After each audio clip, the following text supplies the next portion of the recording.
Hello student, आज की video में हम पढ़ेंगे डीएनए की आणविक संरचना,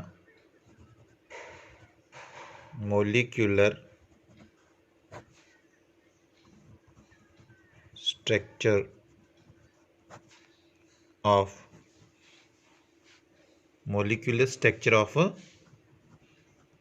डीएनए कि डीएनए की आणविक स्ट्रक्चर जो होती है वो कैसी होती है। वैज्ञानिक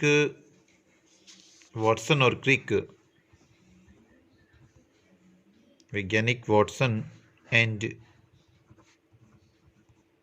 क्रिक जो थे, उन्होंने 1953 के अंदर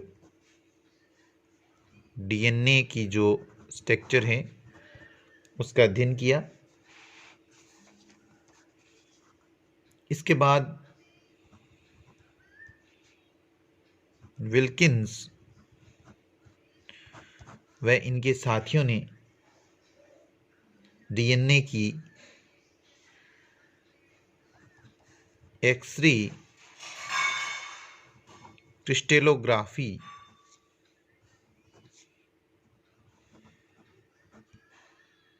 टेक्निक द्वारा विस्तृत रूप से डीएनए स्ट्रक्चर का वर्णन किया और इन कार्य के लिए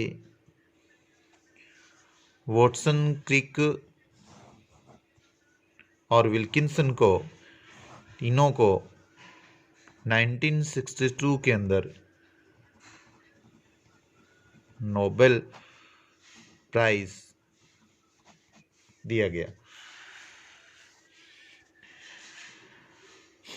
इन तीनों वैज्ञानिकों ने जो डीएनए का जो मॉडल प्रतिरूप प्रस्तुत किया, उसके अनुसार जो डीएनए होता है वो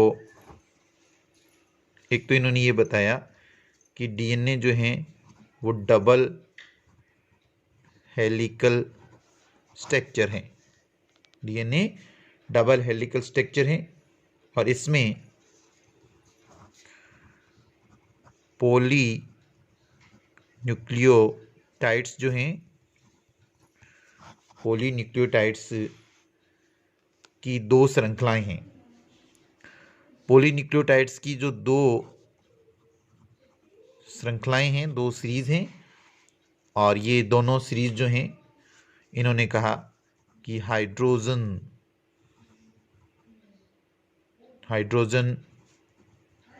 बॉन्ड से जुड़ी हुई हैं, और जो हाइड्रोजन बॉन्ड डीएनए के अंदर पाए जाते हैं वो वीक होते हैं, यानी कि दुर्बल होते हैं। दुर्बल हाइड्रोजन बॉन्ड इसमें होते हैं।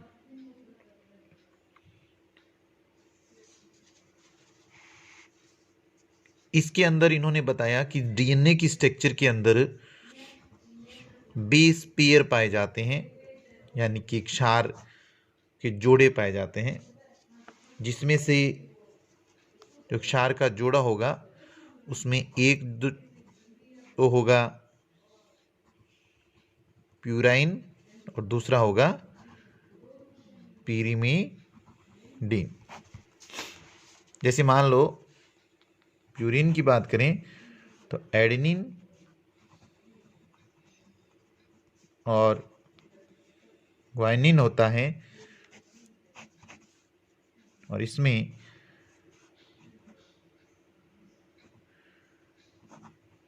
थाइमिन और साइटोसिन होता है। तो कहने का मतलब, जब डीएनए के अंदर हाइड्रोजन बॉन्डिंग होगी तो एक कोई एडेनिन या ग्वानिन में से एक कोई होगा, और दूसरा इसके साथ जो बॉन्डिंग करेगा उसमें से प्यूरिन का कोई भी होगा, जैसे प्यूरिन का थाइमिन या साइटोसिन में से होगा। तो कहने का मतलब, यदि इन्होंने ये कहा जब ए जो है, ए की बॉन्डिंग होगी हमेशा टी के साथ, और ये जो होगी डबल बॉन्डिंग होगी, यानी कि ये डबल बॉन्ड बनाएंगे। ए के साथ हमेशा टी जुड़ेगा, डबल बॉन्डिंग होगी, और जो जी है उसके साथ सी जुड़ेगा, यानी कि ग्वानिन के साथ साइटोसिन जुड़ेगा और इनके बीच की जो बॉन्डिंग होगी वो ट्रिपल बॉन्डिंग होगी। ये चीज बताई।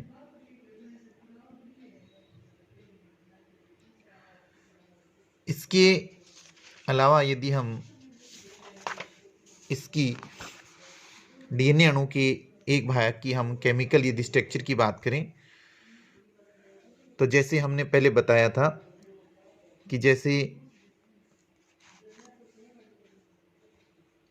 ये एक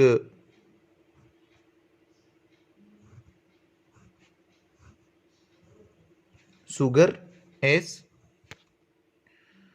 और शुगर के अंदर हम इस प्रकार की स्ट्रक्चर बनाएं तो इसको हम नंबर 1 कार्बन, ये 2 नंबर कार्बन, ये 3 नंबर कार्बन, ये 4 नंबर कार्बन और 5वां हम इधर दे देते हैं जो CH2OH वाला था। तो ये 5वां कार्बन, इसके साथ यहाँ पर फास्फेट समूह जुड़ा होता है।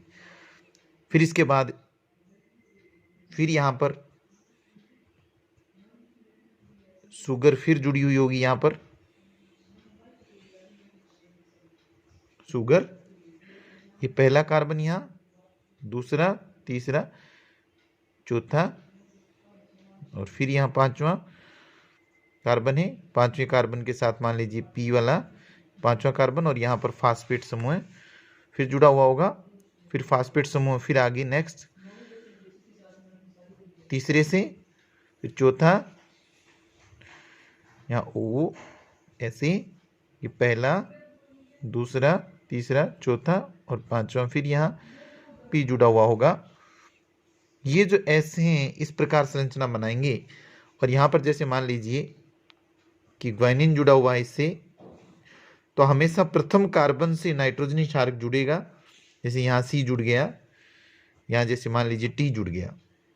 अब G का मैंने अभी आपको बताया कि G की बॉन्डिंग ट्रिपल होती है और G की हमेशा C के साथ होती है और C जो है उसकी भी G के साथ होगी, ट्रिपल होगी, और T है तो उसकी A के साथ होगी। अब इधर जो है, इधर पहले कार्बन से जुड़ा है तो इधर भी पहले कार्बन से ही जुड़ता है।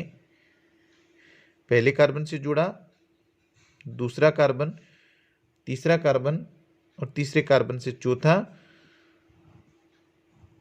और ये 5वां कार्बन। इस प्रकार तीसरा जो कार्बन है उससे यहाँ पर फास्फेट जुड़ेगा। आप समझ रहे हो ना, पहला कार्बन ये है, दूसरा ये, तीसरा, चौथा, 5वां कार्बन ये और 5वें कार्बन से यहाँ पर क्या जुड़ जाता है, आगे P जुड़ता है। इसी प्रकार यहाँ पर तीसरा कार्बन, इससे P जुड़ गया इसमें और यहाँ वापस बनाते हैं हम पहला कार्बन ये, दूसरा कार्बन, तीसरा कार्बन, चौथा, ये 5वें से ये जुड़ जाता है, इधर 5वें से जुड़ रहा है, ये इधर तीसरे से जुड़ रहा है, पहला, दूसरा, तीसरा, फिर ये जुड़ गया, P जुड़ गया, ये पहला कार्बन, दूसरा, तीसरा, पहला, दूसरा, तीसरा, चौथा, 5वें से P जुड़ गया और ये जुड़ गया। तो इस प्रकार ये जो हैं ये शुगर है, ये शुगर है और ये शुगर है, ये फास्फेट है या फास्फोरिक अम्ल जिसको कहते हैं हम, वो हैं। और यहाँ पर ये जो है ये नाइट्रोजनी क्षारक जो है उनका जोड़ा है। तो इस प्रकार की जो स्ट्रक्चर बन गई, इसमें जो कार्बन जो हम गिन रहे हैं वैसे गिन रहे हैं 1 2 3 4 5, 5वां ये ना, 1 2 3 4 5, 1 2 3 4 5।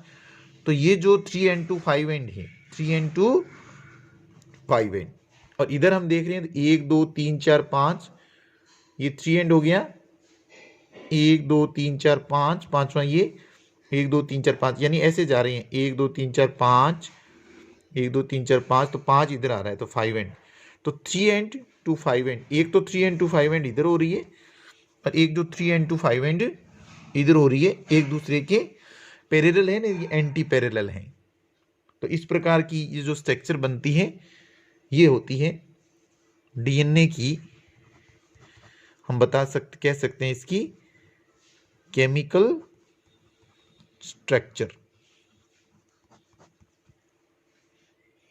डीएनए की केमिकल स्ट्रक्चर जिसके अंदर सारी चीजें आ गई। ये जो है ये नाइट्रोजनी क्षारक आ गए, ये शुगर आ गई और फास्फेट आ गई। तो कहने का मतलब दो शुगर जो हैं यानी कि शर्करा जो हैं, दो शुगर जो हैं उनके बीच में एक फास्फेट आता है। दो शुगर और दो शुगर के बीच में एक फास्फेट, इधर भी शुगर फिर फास्फेट, शुगर फास्फेट, या हम ऐसे कह सकते हैं कि दो फास्फेट हैं उनके बीच के अंदर एक शुगर आता है।